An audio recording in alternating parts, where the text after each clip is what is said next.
Hello guys, we are back with Brazilian Connection, and today we are joined by Júnior Cigano do Santos, who will face Ciryl Gane in the next UFC 256.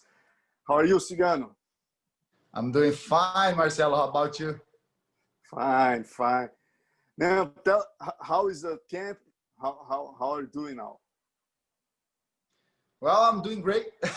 Thank you for asking. Actually, we are having a good training camp for this fight. You know, I'm excited to be back again. You know, in the octagon, giving my best. You know, to go back to the winning streak, and and always hoping for good things to happen.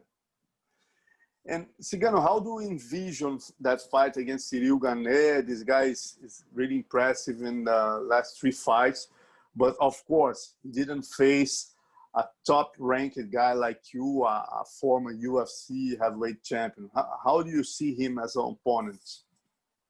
I see as a very good opponent, you know, and I'm glad to be facing him, to be fighting him now. Well, yeah, he's doing great. He's undefeated to the moment, you know, and I'm willing to change that after December 12th, you know, and give him the first loss of his career. But of course, he's a very dangerous guy. He moves very well. You know, he kicks very hard. You know, he got good knee work. You know, he used his elbows very good as well. So he's a very good kickboxing guy, and he has some submissions as well on the UFC and on his career. So well, I'm expecting a very good fight, and no doubt you're gonna give the audience a great show. You're coming from a similar opponent, let's say Jairzinho Rozenstruik, which is a striker and knockout artist, heavy hands. And what you're planning to do different from the next fight, from the last fight against Rozenstruik, comparing it to Ciryl Gane? Well, I was very well prepared for that fight, you know, with Jairzinho. He did a great job, you know. Actually, this division is crazy, man. As soon as you get hit, you know, with a good shot, you go down. That's what happened with me. You know, I was winning the first round and I was feeling good during the whole fight. So then Jairzinho connect a good punch on me and lights out. But yeah, I've been learning a lot, you know, especially from these last 3 fights that I've fought. And now I think, well, I don't really believe I'm in a bad shape or something, you know. Actually not. I'm feeling good. I'm training good, and I'm on time. But for some reason, things are not happening in a good way for me.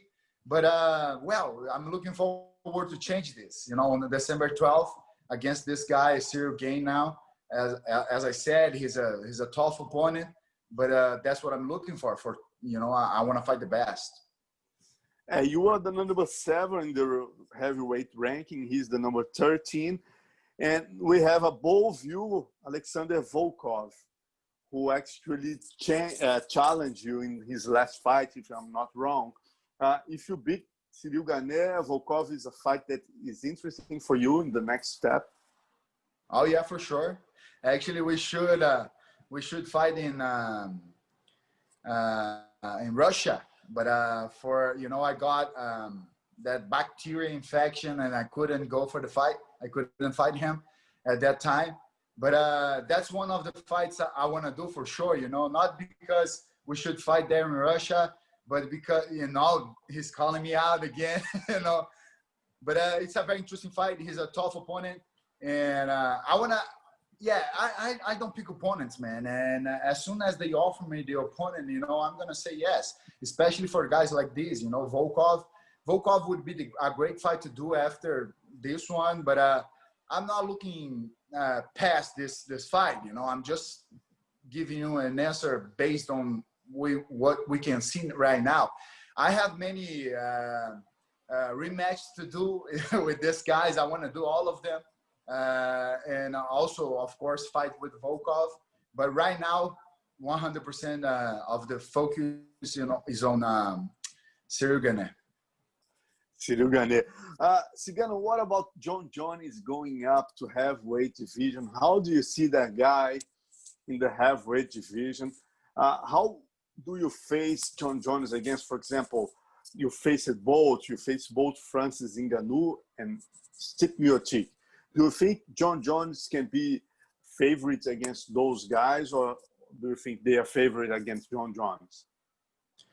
Well, if he come up to the heavyweight division, I think it's going to be great, Well, it's John Jones, man. Nobody ever beat this guy. So everybody is willing to do that, to be the first one to beat him. And he also is looking for, I believe, he's looking forward to become heavyweight champion as well.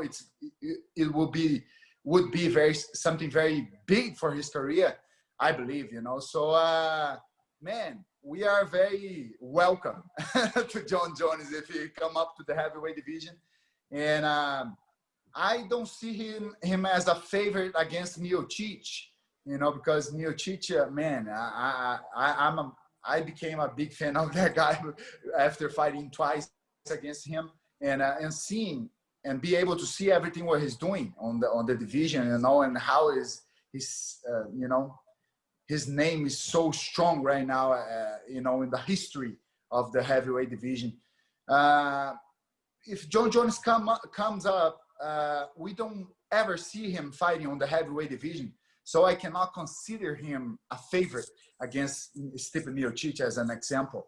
But no doubt he's going to give Stipe or anyone else a lot of work.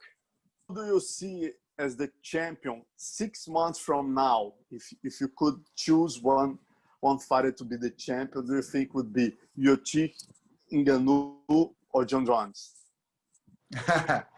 I'll stay with Stipe.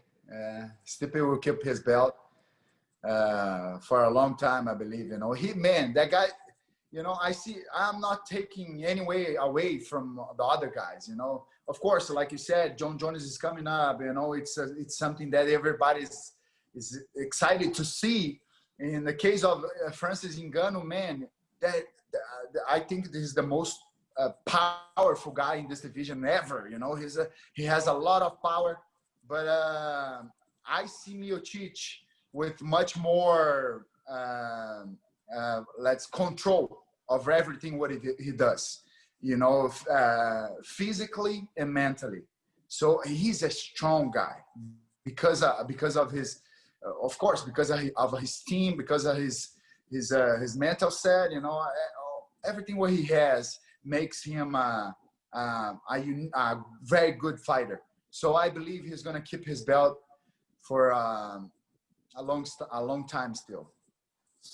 Cigano, and to finish, how do you envision your fight finishing with Ciryl Gane? Do you think it's going to be like a 3 rounds battle, or you think it's going to end up with a knockout? How do you believe that fight is going to end? That's a good question, and something that I've been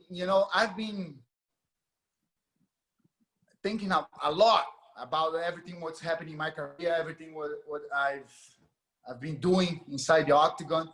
And man, maybe I'm thinking about too much, trying to formulate a perfect strategy for every fight. And I believe that's something good, but the most important is what comes from the inside, from your heart, that heart warrior, that you go there and give 100% of you, doesn't matter what.